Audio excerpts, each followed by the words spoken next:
You know, love is the most common last word in death row inmates. In most cases, the word is used to address family members who are present at the execution or on the other side of the glass window. This is Michelle, and these are the last words of death row inmates before their execution.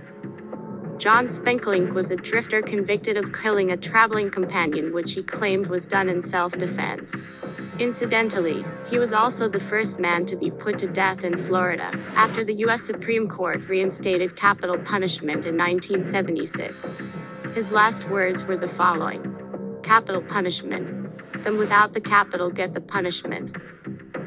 Thomas J. Grasso last words were, quote, "I did not get my spaghettios, I got spaghetti. I want the press to know this."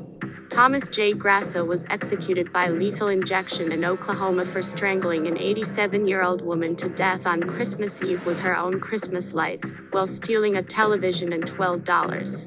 In the U.S., prisoners on death row are traditionally allowed anything they would like to eat for their last meal before they are executed. Grasso took this right very seriously. His last meal request was a feast, but for one of his items he requested a 16-ounce can of spaghettios with meatballs, served at room temperature.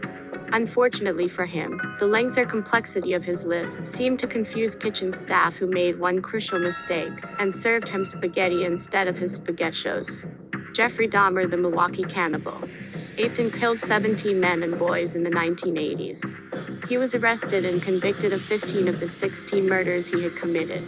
During his incarceration, he was beaten to death by a fellow inmate on November 28, 1994.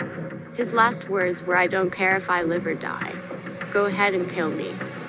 Peter Manuel, known as the Beast of Birkenshaw. His crime ranged from murdered and aped of at least 7 people. For punishment, he was sentenced to hanged on July 11, 1958, but before his execution he said the following: "Turn up the radio and I'll go quietly. Freedom, freedom at last. It's been a good one," said John W. Rook said before his execution by lethal injection on September 20, 1986, for the crimes of kidnapped and raped a hospital nurse before running her body over with his car. Which of the 5 last statements of death row inmates do you find the most surprising? Comment your answer down below, and don't forget to like and subscribe. See you next time.